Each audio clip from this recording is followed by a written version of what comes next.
दोस्तों, डीएम साहब रूप बदलकर चाय की टपरी पर चाय बेच रहे थे। तभी एक दरोगा वहां पर आता है और डीएम साहब को धमकाते हुए कहता है, ए लड़के, चल हफ्ता निकाल वरना तेरी यह गुमटी यहां से हटा लें। तभी डीएम साहब उस दरोगा से पूछते हैं, अरे भैया, ये तो सरकारी जगह है और मैं रोजाना नगर निगम को 200 रुपए को भरता हूं, फिर आपको अलग से हफ्ता क्यों देना है। तभी दरोगा कहता है, ए लड़के, मुझसे ज्यादा जुबान मत लड़ा। जितना बोला ही केवल उतना चुपचाप कर, वरना रातों रात अपनी गुमटी यहां से हटवा, नहीं तो कल जेसीबी आकर तेरी गुमटी तोड़ जाएगी। तभी डीएम साहब ने बोला, देखिए इंस्पेक्टर साहब, मैं निगम का पूरा पैसा ईमानदारी से देता हूं और मैं नगर निगम की जगह पर खड़ा हूं। इसके अलावा मैं आपको अलग से कोई हफ्ता नहीं दूंगा।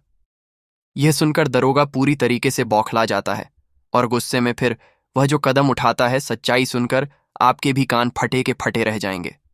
दोस्तों, ये घटना है उत्तर प्रदेश के ही एक जिले की है। दोस्तों, एक गरीब किसान परिवार था जिसमें हरिशंकर लाल जी थे, वह उनकी पत्नी सुशीला जी, वह एक उनका लड़का था जिसका नाम विनय था। पति पत्नी पूरे दिन खेत में बहुत मेहनत करते थे। पूरे दिन मेहनत कर कर वह दिन का 2 पैसा कमाकर लेकर आते थे और अपने बच्चे को खाना खिलाते थे और उसकी पढ़ाई की फीस भरते थे।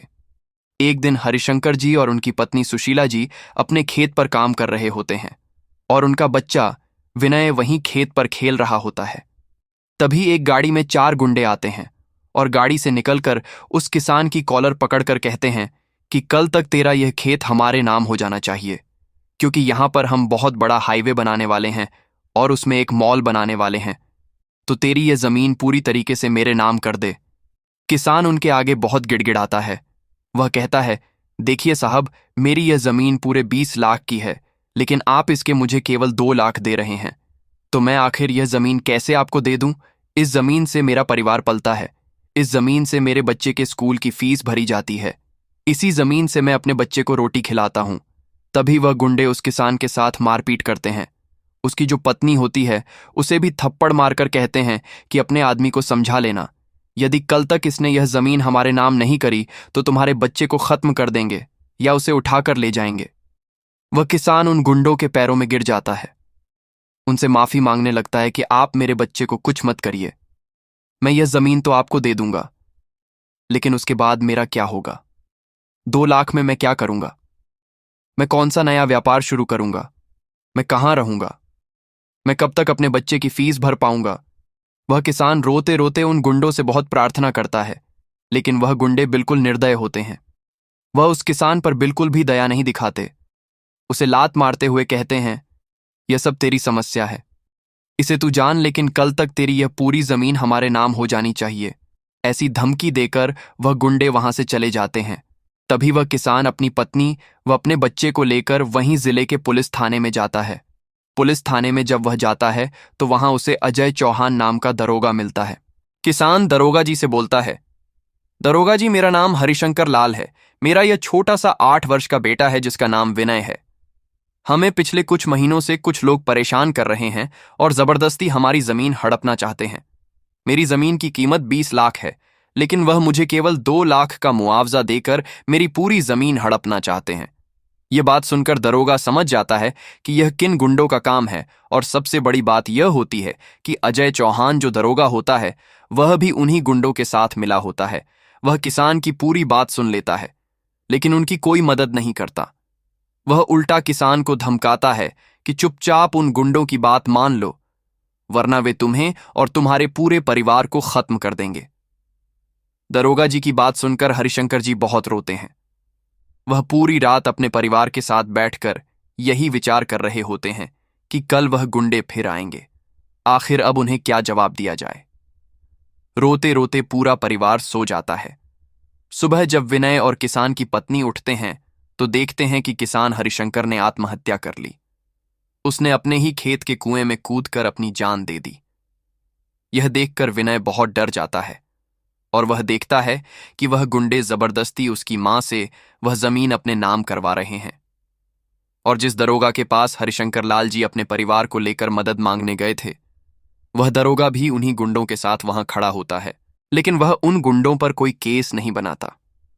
वह हरिशंकर लाल जी की आत्महत्या को कर्ज का कारण बताकर बात को दबा देता है।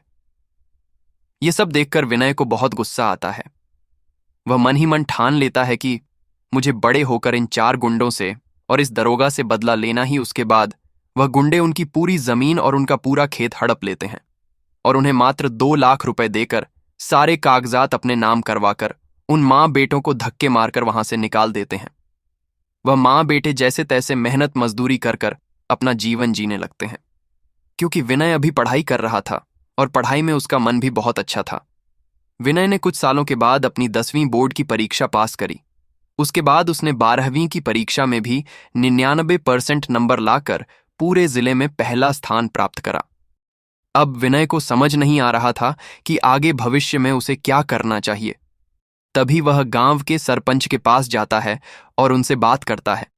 तो गांव के सरपंच उन्हें बताते हैं कि तुम इंजीनियरिंग कर लो या तुम डॉक्टर बन जाओ।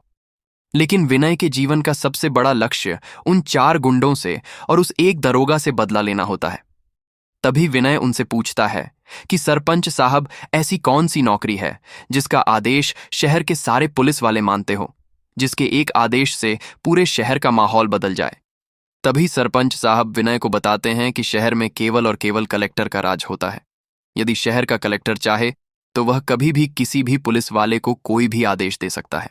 वह कभी भी किसी भी पुलिस वाले का ट्रांसफर कर सकता है, किसी भी पुलिस वाले को बदल सकता है। कलेक्टर का एक आदेश पूरे शहर को मानना ही पड़ता है। तभी विनय मन ही मन ठान लेता है कि मुझे बड़ा होकर कलेक्टर बनना है और उन 4 गुंडे उस एक दरोगा से अपने पिताजी की मौत का बदला लेना है। विनय कलेक्टर बनने की जानकारी नेट से निकालता है। तभी उसे पता चलता ही कि कलेक्टर बनने के लिए उसे यूपीएससी की एग्जाम क्लियर करनी होगी, क्योंकि विनय पढ़ाई में बहुत अच्छा था। वह अपने आगे की पढ़ाई के लिए बहुत मेहनत से पैसे जुटाकर कोटा चला जाता है और वहां से कलेक्टर की पढ़ाई शुरू कर देता है। विनय अपने यूपीएससी के पहले अटेम्प्ट में असफल होता है, लेकिन वह अपने दूसरे अटेम्प्ट में पहली दूसरी परीक्षा को पास कर लेता है। अब उसके सामने केवल एक ही लक्ष्य था। वह लक्ष्य था इंटरव्यू का। यदि विनय इंटरव्यू क्लियर कर लेता है तो वह कलेक्टर बन जाएगा। विनय अपने इंटरव्यू के लिए बहुत मेहनत करता है, बहुत पढ़ाई करता है और भगवान में उसका बहुत विश्वास होता है, तो उसका इंटरव्यू भी काफ़ी अच्छा जाता है। वह बहुत खुश था क्योंकि उसका इंटरव्यू बहुत अच्छा गया था।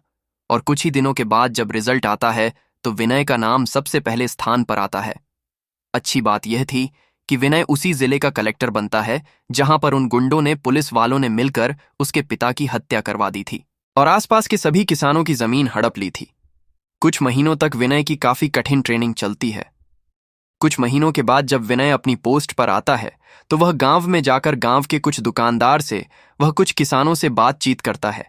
तभी विनय को पता लगता है कि वह 4 गुंडे जो उसके पिता को परेशान कर रहे थे, वह अभी भी उसी गांव में रहते हैं और वह कभी कभार गांव में आकर गांव के दुकानदारों से हफ्ता वसूली करते हैं।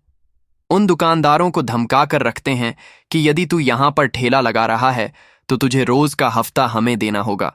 यदि तू यह हफ्ता नहीं देगा तो तेरी दुकान को रातों रात तोड़वा दिया जाएगा। और यदि कोई दुकानदार उन गुंडों की कंप्लेन करने पुलिस स्टेशन जाता है तो पुलिस भी उनकी कोई सहायता नहीं करती, क्योंकि जो पुलिस वाले होते हैं वह भी उन गुंडों के साथ मिले होते हैं, वह भी सारे घूसखोर होते हैं।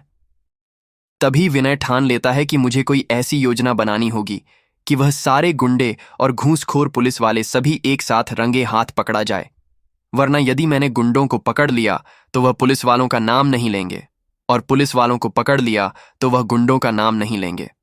विनय को अब एक ऐसी योजना बनानी थी कि वे गुंडे और पुलिस वाले सभी को एक साथ रंगे हाथ पकड़ सके।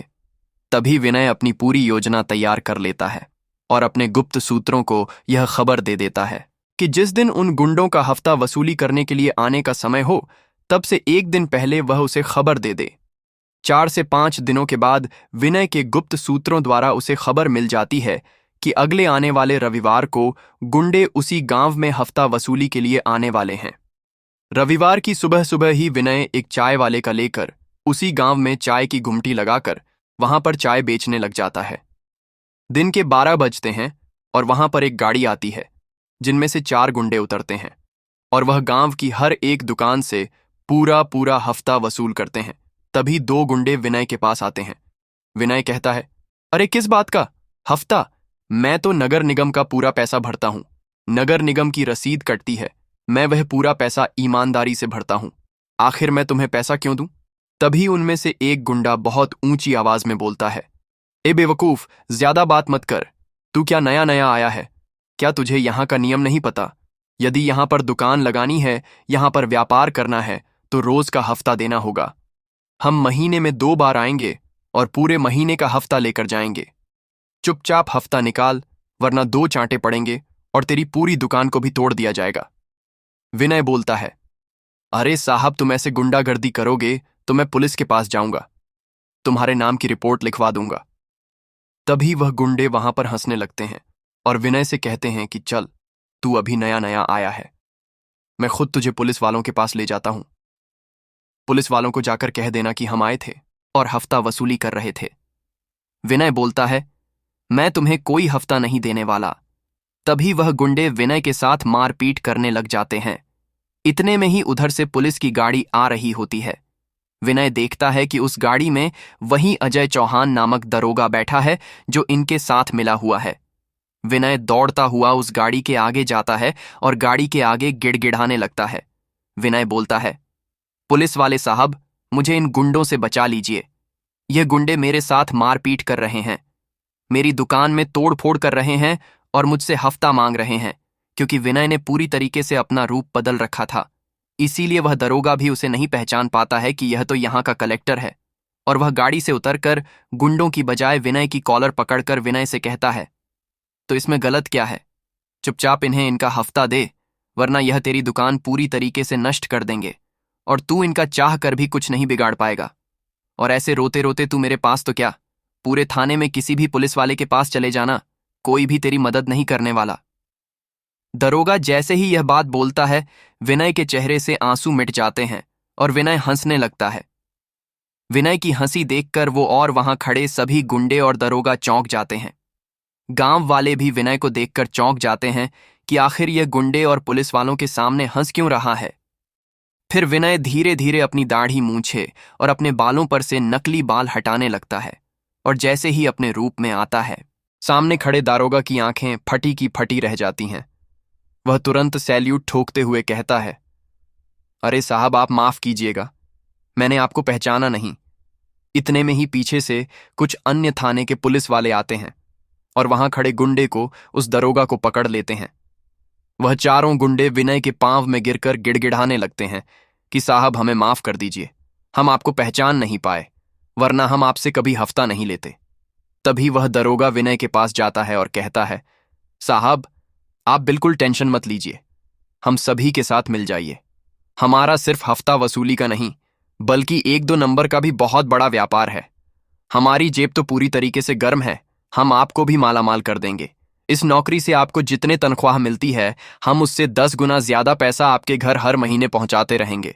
इस नौकरी से साहब, आप कितना कमा लोगे? आप कैसे अपने परिवार का पालन पोषण करोगे? आपके माता पिता भी बुजुर्ग हो रही होंगे, अपनी पत्नी को, अपने बच्चों का भी आपको ध्यान रखना होगा। उसे आप इतना पैसा देंगे जितना आप इस नौकरी में पूरी जिंदगी में नहीं कमा सकते।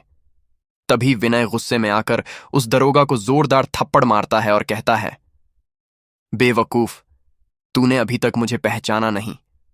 मैं उसी हरिशंकर लाल का बेटा हूं जिसे आज से 8 साल पहले तुमने जबरदस्ती आत्महत्या करने पर मजबूर कर दिया था।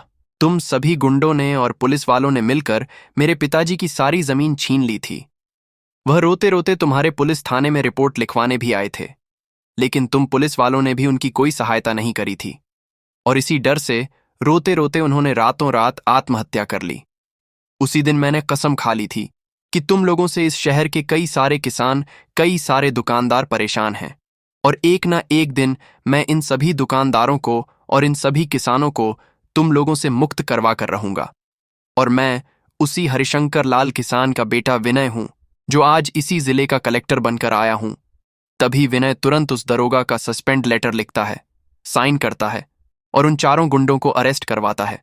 दरोगा के और उन लोगों के जो 2 नंबर के व्यापार होते हैं, उन सभी व्यापार की काली कमाई को झपट करवाकर उन सभी पर एक बहुत बड़ा केस बनवाकर उन सभी को जेल भिजवाता है। साथ ही साथ अभी तक उस दरोगा ने और अन्य पुलिस वालों ने, उन गुंडों ने जितने भी किसानों की जमीन हड़पी थी, जितने भी किसानों की जमीन पर कब्जा करना था, वह उन सभी किसानों को अपनी अपनी जमीन प्रदान करवाता है। वह शहर में जितने भी दुकानदारों से हफ्ता वसूली हो रही थी, वह सारी हफ्ता वसूली बंद करवाकर केवल नगर निगम की 200 रुपए की एक रसीद कटवाने का आदेश देता है और साथ ही साथ शहर में जितने भी 2 नंबर की गलत व्यापार चल रहे थे, वह सभी भी धीरे धीरे कर विनय की डर से अपने आप बंद हो जाते हैं। शहर के सभी लोग विनय के इस कार्य से बहुत खुश थे। वह सभी लोग विनय का धन्यवाद करते थे। दोस्तों, आज के युग में विनय जैसा बेटा मिलना बहुत ही किस्मत की बात है, जो कि अपने पिता का अपमान का बदला लेने के लिए इतनी मेहनत करता है, एक जिले का कलेक्टर बनता है और पूरे जिले को गुंडागर्दी अन्य 2 नंबर के कामों से मुक्त करवाता है। यदि दोस्तों हमारा आज का हर एक युवा अपने मन को इतना मजबूत बना ले कि मुझे जीवन में कुछ ना कुछ करना ही है, तो इस दुनिया में कोई भी ऐसी बुरी शक्ति नहीं है जो उसे उसके सपने पूरे करने से रोक सके। लेकिन आजकल के लोग काफी ज्यादा मार्ग से भटक जाते हैं। वे सपने तो बड़े बड़े देखते हैं, लेकिन जब बात मेहनत करने की आती है तो उन्हें आलस आने लगता है। हम तो दोस्तों ऊपर वाले से केवल यही दुआ करते हैं कि हर परिवार में विनय जैसा एक बेटा जरूर हो, जो अपने माँ बाप का नाम और अपने परिवार का नाम रोशन करने के लिए इतनी मेहनत कर सके। आपको विनय की यह बहादुरी, यह ईमानदारी कैसी लगी, कमेंट में जरूर बताएं। धन्यवाद।